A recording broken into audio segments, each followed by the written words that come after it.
نبوت، دوسرا رسالت اور تیسرا امامت۔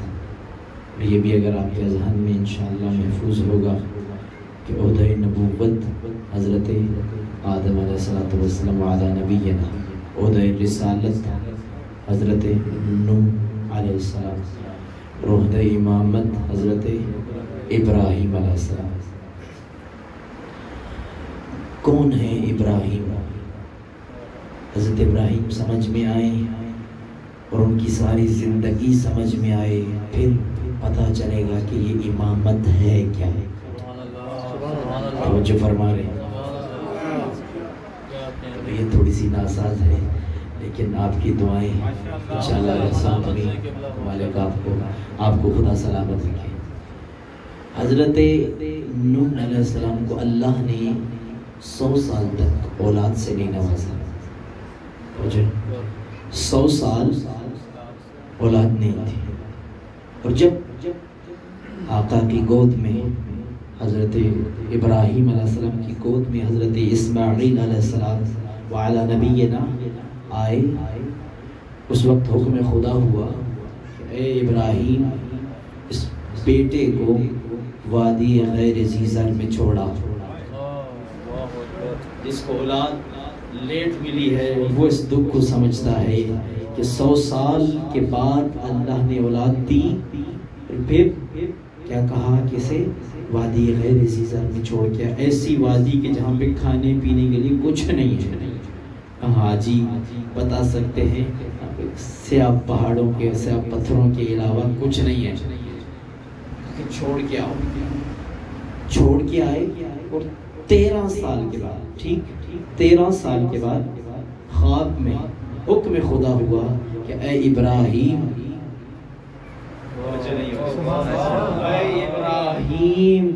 اس بیٹے اسماعیل کو میری راہ میں قربان کر دے۔ اور قرآن کہہ رہا ہے، خود قرآن نے کہا ہے جو مصائب اور جو آلام ابراہیم علیہ السلام علی نبینا پہ آئے ہیں وہ بڑے امتحان ہیں۔ 100 سال اولاد نہیں ملی، 100 سال کے بعد اولاد ملی، اور 13 سال جدا رہنے کے بعد حکم خدا ہوا کہ اس کے گلے پہ چھری چلاؤ۔ تو کیا نبی نے نہیں چلائی؟ نہیں، چھری چلائی ہے، اور بات ہے کہ اللہ نے اسے دمبے میں بدل کر اس کو ذبح عظیم بنا دیا۔ اللہ نے، توجہ کیجئے گا، جملہ جو میں کہنا چاہ رہا تھا اتنی لمبی بات کر کے اب مستق پہنچ چکا ہوں۔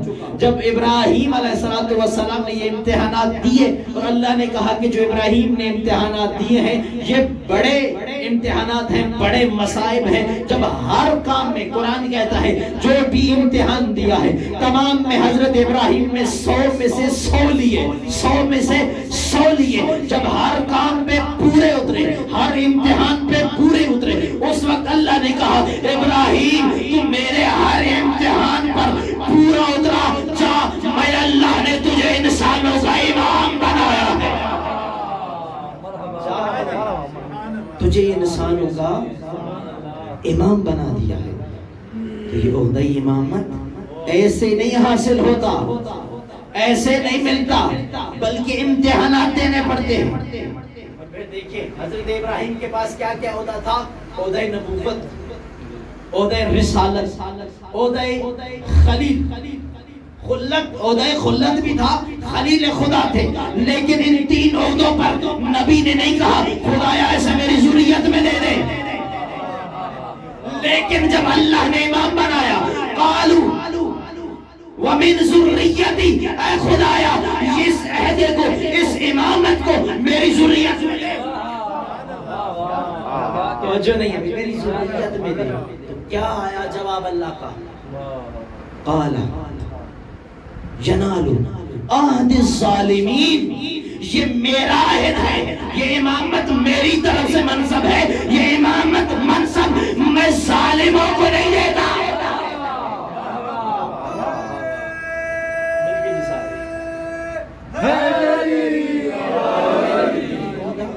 ظالموں کو نہیں دیتا، جس نے زندگی میں ایک دفعہ ظلم کیا ہو۔ ہم در قرآن پہ جاتے ہیں، قرآن اللہ نے جو کہا ہے کہ یہ عہدہ میں ظالموں کو نہیں دوں گا. تیری نگاہ میں سب سے بڑا ظالم کون ہے؟ آخری بندے تک توجہ بھائی. قرآن تو بتا تیری نگاہ میں سب سے بڑا ظالم کون ہے؟ سب سے بڑا ظلم کیا ہے؟ قرآن بولا اگر تو مجھ سے پوچھتا ہے کہ میری نگاہ میں سب سے بڑا ظلم کیا ہے تو قرآن بولا بسم اللہ الرحمن الرحیم ان الشرک لظلم عظیم. شرک سب سے بڑا ظلم ہے. مسلمان جس نے زندگی میں ایک لحظہ بھی شرک کیا ہو کچھ کا کچھ بن سکتا ہے. امام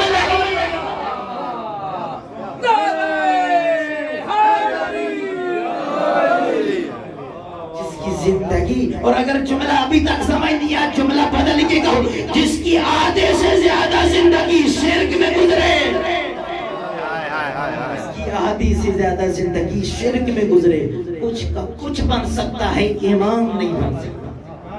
امام وہی بنے گا جس نے زندگی میں حکم خدا کے مطابق ظلم نہ کیا, جس کی زندگی میں شرک نہ آیا ہو, ذرا برابر ظلم نہ آیا ہو, وہ امام بن سکتا ہے. یہ اور علامہ مودودی نے کیا خوبصورت جملہ لکھا. وہ کہتے ہیں کہ حضرت رسول خدا نے امیر کائنات آخر تک ولائے علی ابن ابی طالب کا جملہ سماعت فرمائیں گے. مولا کہتے ہیں رسول خدا امیر کائنات علی ابن ابی طالب سے کہتے ہیں, وہ اپنی کتاب میں فرماتے ہیں علامہ مودودی کہ نبی نے علی سے فرمایا یا علی جو نبی ابراہیم علیہ السلام ہماری جگ نے دعا کی تھی خدایا یہ عہدہ میری ذریت میں بھی دینا, خدایا یہ عہدہ میری ذریت میں بھی دینا. نبی کہتے ہیں علی وہ کسی کو نہیں ملا, وہ نبی ابراہیم کی دعا کہ یہ عہدہ امامت میری ذریت میں دینا. اے علی اللہ نے یہ عہدہ یا میں محمد کو دیا یا تجھے علی کو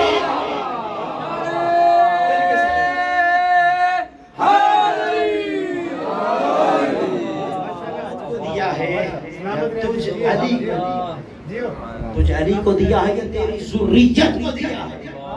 اور اب تک جو سلسلہ امامت قائم ہے وہ نسل علی ابن ابی طالب سے کہا ہے.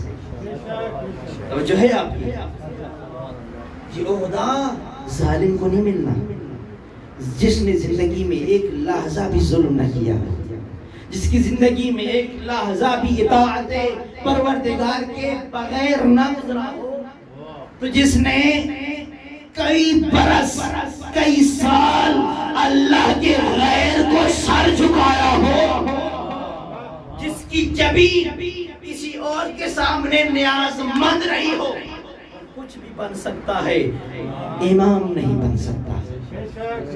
امام وہی بنے گا کہ جو ظالم نہیں ہوگا. اور میں آپ کو کہوں گا کہ بچوں کو یہ نہ کہا کریں کہ علی ابن ابی طالب کو اپنا امام مانو, بلکہ جملہ بدل کے کہا کریں بیٹا دنیا میں علی سے جو بہتر ملے اسے امام بنا لے.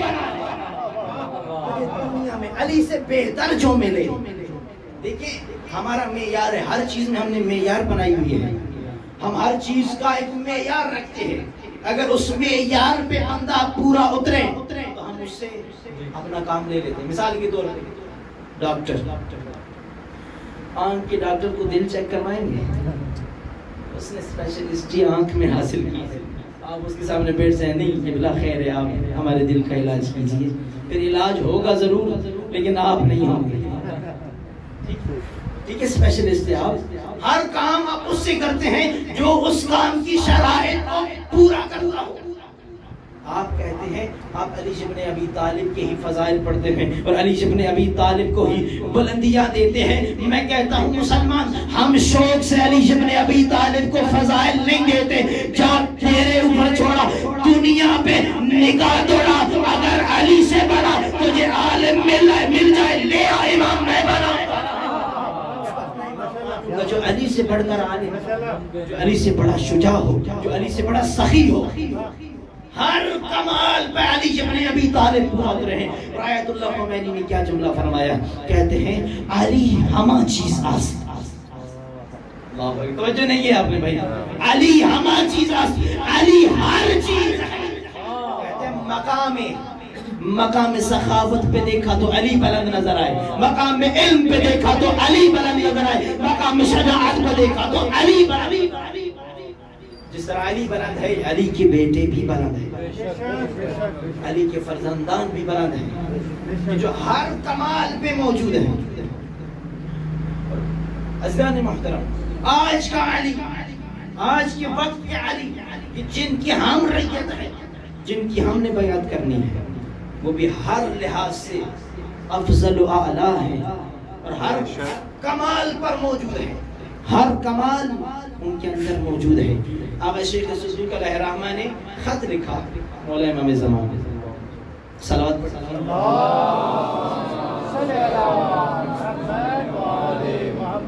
خط لکھا, کہتے کہ مولا آپ ظہور کب فرمائیں گے؟ آپ کو پتا ہے کہ ہمارا اس موضوع رکھنے کا مقصد ہی امام زمان کی معرفت ہے اور امام زمان تک پہنچنا ہے اس خیمہ حسینی کے ذریعے. تو مولا کو کہتے ہیں مولا آپ کب ظہور فرمائیں گے؟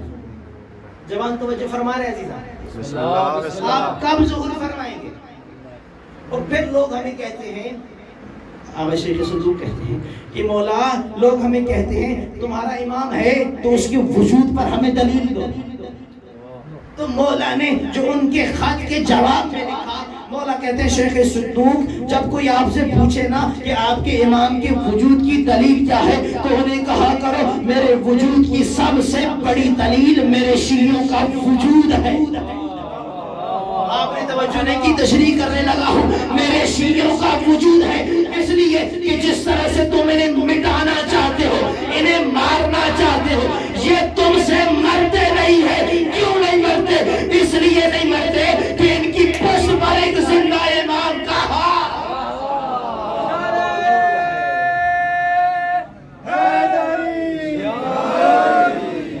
پشت پر ایک زندہ امام کا ہاتھ موجود ہے, جس وجہ سے یہ تمہارے ہاتھ, تم مرتے نہیں ہیں, تم سے ختم نہیں ہوتے. اور میں کہتا ہوں کئی دفعہ یہ جملہ کہہ چکے امام سجاد علیہ السلام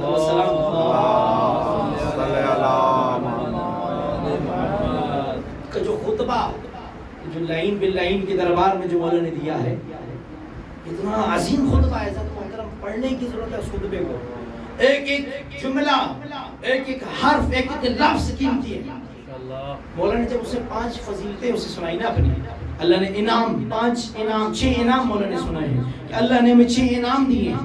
اس انعام میں سے آخری انعام جو مولا نے کہا وہ کیا تھا؟ پہلا, اس اللہ نے ہمیں کیا عطا کیا, اعطینا العلم والحلم والسماعۃ والفصاحۃ والشجاعۃ والمحبۃ فی قلوب المؤمنین. اور کئی دفعہ بابانگے دوہل ممبر پہ بیٹھ کے کہتا ہوں مجھے نہیں پتا میری زندگی کا یہ آخری عشرِ محرم ہو, آخری عزائے محرم ہو, مجھے نہیں پتا, لیکن ظالم وقت کو یہ میں پیغام دے کے جا رہا ہوں ان ویڈیو کیمرے کے ذریعے سے کہ اے ظالم وقت, تو نے ہمارے بچوں کو مارا, ہم پھر بھی حاضر ہیں. تو نے ہمارے بڑوں کو مارا, ہم پھر بھی حاضر. تو نے ہمارے جوان مارے, ہم پھر بھی حاضر. تو نے ہماری بیٹیوں کو ماں بہنوں کو مارا, ہم پھر بھی حاضر ہیں. لیکن اب تیری یزیدی فکر میں تو کوشش کر رہا ہے کہ ہمارے دلوں سے ولائے علی, عزائے حسین ابن علی نکال لے. تو سن, 1400 سال پہلے میرے امام نے کہا تھا والمحبۃ فی قلوب المؤمنین, اللہ نے ہماری محبت کو لوگوں کے دلوں میں ڈالا ہے. ارے جن کے دل میں اللہ محبت ڈالے, کسی احساسادے کی کیا ہوگا, محبت نکالے. لبیک یا حسین, لبیک یا حسین, لبیک یا حسین, لبیک یا حسین, محمد صلی اللہ صلی علی محمد. تیری اوقات کیا ہے, تیرے ارادے مٹی میں مل جائیں گے. یہ عزائے حسین ہے جو ہمیں مٹنے نہیں دیتی. اور کیا عید اللہ کی لندی صاحب سے جملہ سنا, استاد بھی روحانی ہمارے انشاءاللہ, وہ بڑا پیارا جملہ کہتے ہیں. انہوں نے بڑا, ابھی بھی اس اشرے میں انہوں نے شعر پڑھا کہ مجلس عزا کیا ہے, مجلس عزا کیا ہے, ایک نماز الفت ہے. مجلس عزا کیا ہے؟ ایک نماز الفت ہے. مجلس عزا کیا ہے؟ ایک نماز الفت ہے. یا علی عزا اپنی، یا حسین اقامت ہے. یا علی عزا اپنی، یا حسین اقامت ہے. اور یہ اذان علی ولی اللہ ہم رہتے دم تک دیتے رہیں گے، اور یہ اقامت یا حسین ہم رہتے دم تک کہتے رہیں گے. یہ ہماری روح کی غذا ہے ذکر حسین بن علی. ہم مر تو سکتے ہیں، کٹ تو سکتے ہیں، لیکن ذکر حسین بن علی پر آنچ برداشت نہیں کر سکتے، پیچھے نہیں ہٹ سکتے، جان دے سکتے. عزیزان بس ایک جملہ روزانہ سنتا ہوں یہاں پہ بات، آپ کو ایک جملہ کہہ دوں کہ روزانہ ہم ایک جملہ کہتے ہیں مولا حسین آپ پہ جان قربان کرنے کے لیے تیار ہیں. جان بڑی بلند ہے عزیزان محترم. آپ کے غوری ٹاؤن میں مولا حسین کو آپ کے مال کی ضرورت ہے، آپ کے مال کی ضرورت ہے. حسین ابن علی آپ سے اپنے گھر کا تقاضا کرتے ہیں. میرا گھر ہر جگہ حسین ابن علی کا گھر ہے، تو آپ یہاں بھی حسین ابن علی کا ایک گھر ہونا چاہیے جس کو ہم بارگاہ حسین ابن علی کہیں. انشاءاللہ مجھے یقین ہے کہ امسال عشرہ محرم انشاءاللہ عزا کرنے کا جو آگاہ ہے اور انشاءاللہ اس پہ تیار ہے. صلوات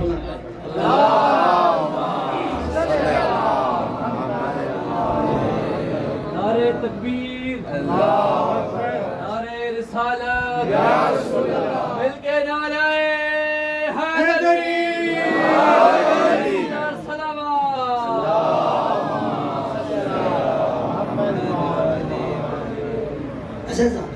خط لکھا مولا نے، مولا کو بھولیے گا نہیں نہ میں بھولا ہوں. جہاں سے دوسری طرف گیا تھا خط لکھا کہ مولا آپ کب ظہور کریں گے. تو مولا نے جو خط کے جواب میں کہا دو جملے، اور یہ میرے جملے نہیں ہیں عزیزان، اپنے دامن میں سمیٹ کے لے کے جائیے.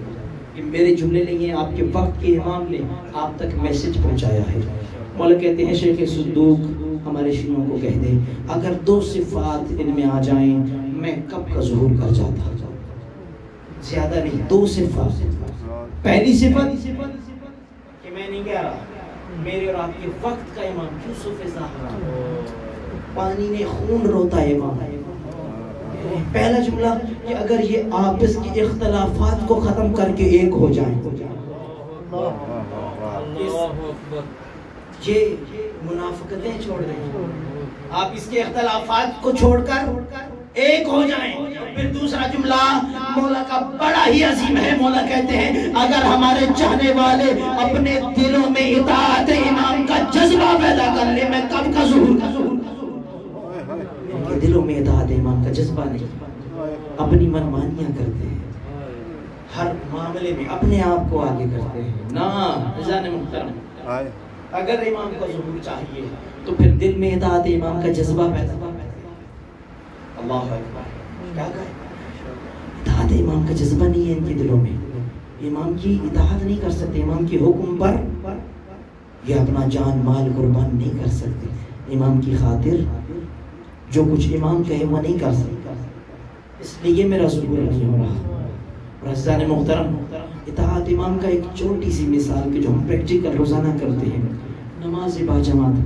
جب ہم نماز کے ساتھ جماعت کے ساتھ نماز پڑھتے ہیں کیا حکم ہے؟ جب آپ نے فرادہ پڑھنی جس طرح دل پڑھے، جلدی پڑھ رہے ہیں ایسا پڑھ رہے ہیں، لیکن جب آپ جماعت سے نماز پڑھتے ہیں تو جس پیش نماز کی جس قبلہ کی آگے آپ نے ابتدا میں نماز پڑھنی ہے، آپ نے نیت کی کہ میں اس پیش نماز کے اس قبلہ کے پیچھے نماز پڑھوں. اب آپ کو کیا حکم ہے کہ آپ ان کے پیچھے نماز پڑھیں، یہ نہیں کہ وہ رکوع میں آپ سجدے میں چلے جائیں. نماز باطل ہے آپ کی، جماعت باطل ہے آپ کی، جماعت سے آپ خارج ہو گئے.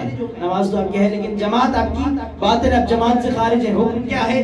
پیش نماز کے پیچھے پیچھے رکوع کرو، اس کے پیچھے پیچھے سجدہ کرو. اب دیکھیں رکوع رکن ہے، واجب ایک رکنی ہوتا ہے، غیر رکنی ہوتا ہے. واجب رکنی جس کو آپ بھول کر یا جان بوجھ کر چھوڑ دیں، جس طرح بھی چھوڑ دیں، جان بوجھ کے یا بھول کے آپ نے چھوڑا ہے، نماز باطل ہوتی ہے. لیکن جماعت میں ایسے ہے کہ جو رکن ہے، مثال کے طور پہ آپ نے رکوع میں تھے، پیش نماز رکوع میں تھا، آپ بھولے سے جلدی کھڑے ہو گئے ہیں، پیش نماز رکوع میں، تو حکم شرعی ہے کہ تم دوبارہ پھر پیش نماز کے ساتھ رکوع میں مل جاؤ یہ چھوٹی سی ریہرسل ہے، پریکٹس ہے کہ جب 2 رکعت کے امام جماعت سے آگے تم نہیں پڑھ سکتے تو پھر حجت خدا سے آگے کیسے پڑھو گے؟ یہ ہے ہمارے اندر کہ ہم امام سے بڑھ کر بات کرتے ہیں نا، حجت خدا کی طاقت ہے۔ بس آخری واقعہ، اس کے بعد مسائل۔ امام علی بن ابی طالب علیہ الصلوۃ والسلام،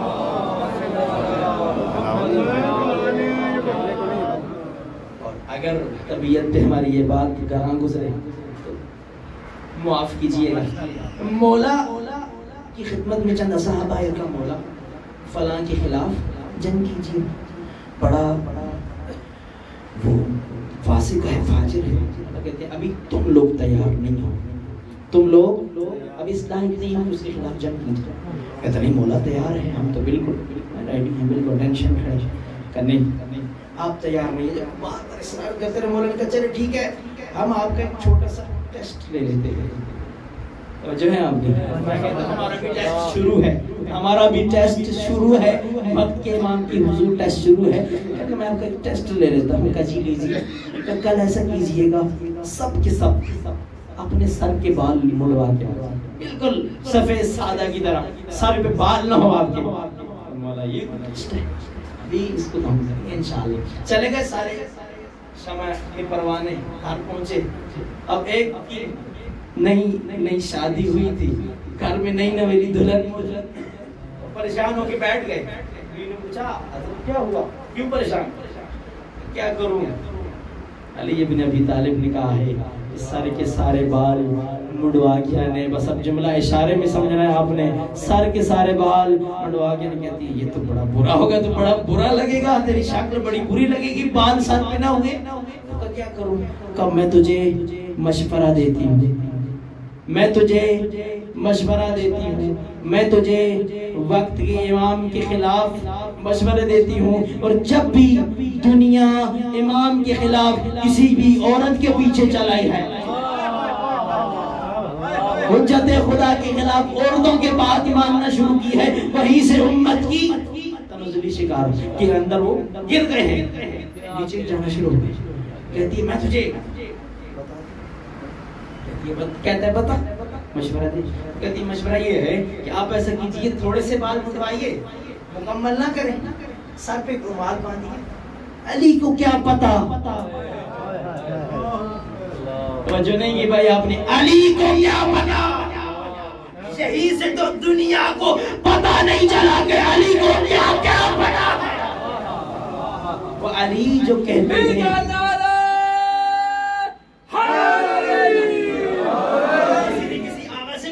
کہ علی نے جو دعویٰ کیا ہے کہ میں زمین سے زیادہ آسمان کے راستے جانتا ہوں، تو علی نے کیوں کہا؟ کہتے ہیں اس میں تعجب کی کیا بات ہے، جو جہاں کا ہوتا ہے وہی کے دو راستے۔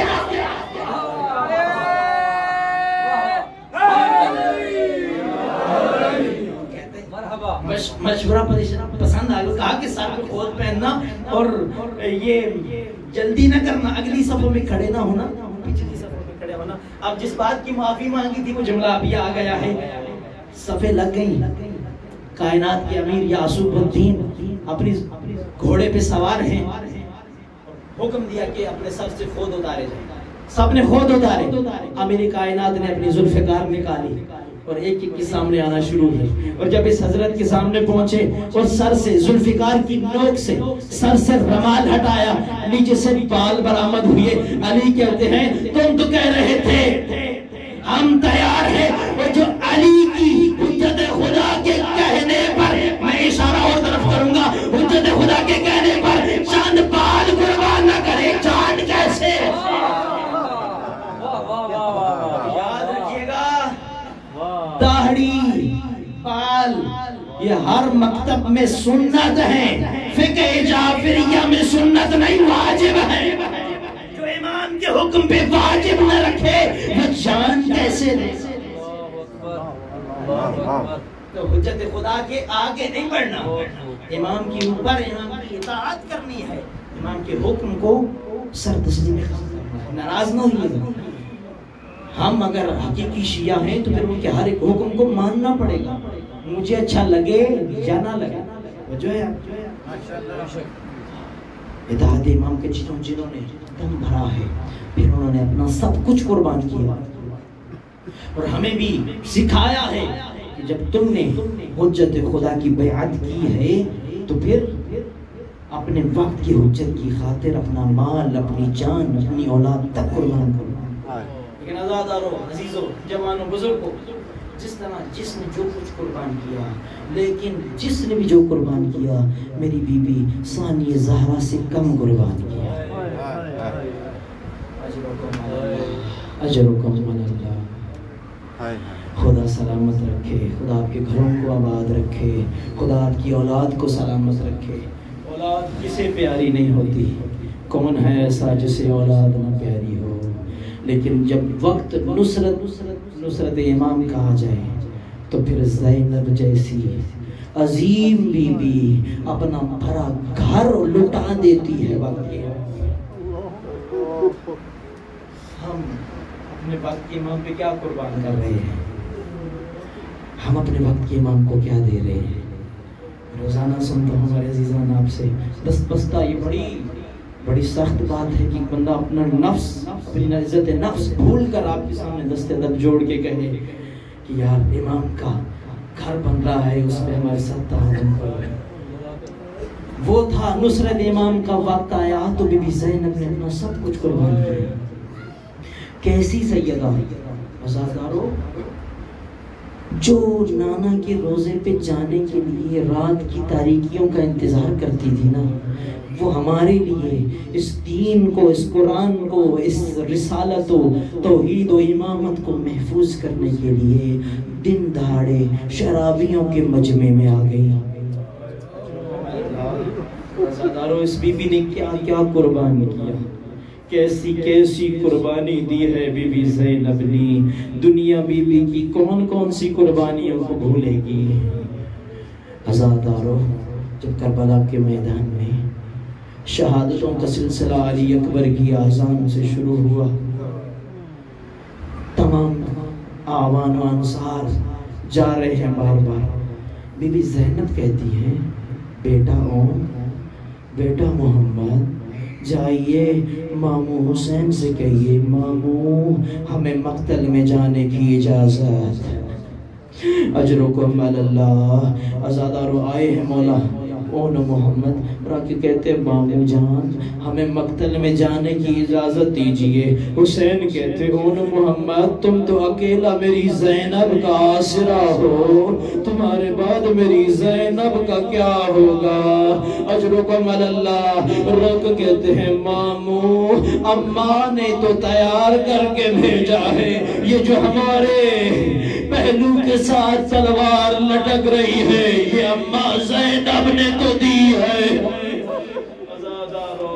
بہن کا حکم مان کے، بہن کی نشانیوں کو میرے آقا حسین المولا عباس نے سوار کیا ہے۔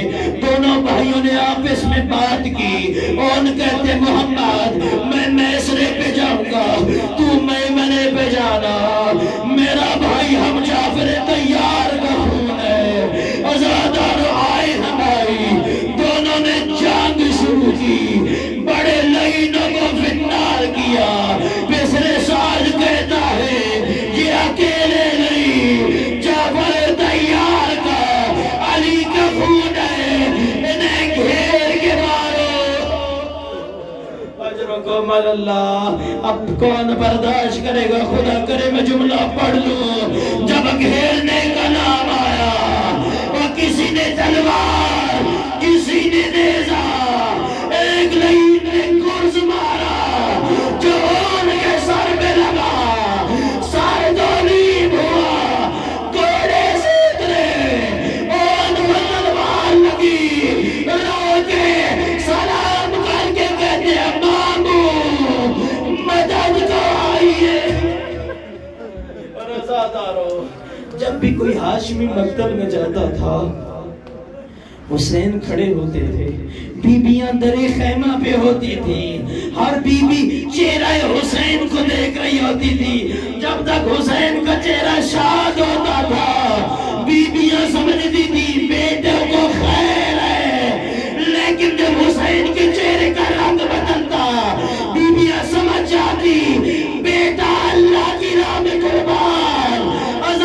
جب محمد گھوڑے سے اترے بس میرے سینے میں اتنی طاقت ہے، بعد میں ماتمی ماتم بھی کریں گے، نوحہ بھی پڑھیں گے، اور یاد رکھنا یہ وہ شہید ہے جس پہ ماں کو کسی نے رو دے،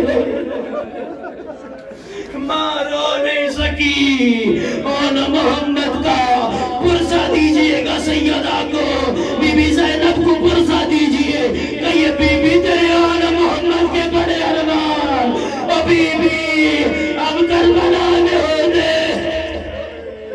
اجر و کمال اللہ آزاد حسین چلے مقتل میں، اٹھائی ہے لاشیں، کون کی لاش اٹھائی؟ محمد کی لاش اٹھائی، آگے خیمے میں رکھی ہے، مولا نے گنج شہداء میں رکھا ہے، آگے مولا نے لاشیں رکھی ہے، بیویاں آئی ہیں لاشوں پر۔ پہلے معمول تھا آزادہ، جب بھی کوئی لاش آتی نا بی بی زینب سب سے پہلے استقبال کرتی، سب سے پہلے لاش کو بی بی زینب آ کے ملتی۔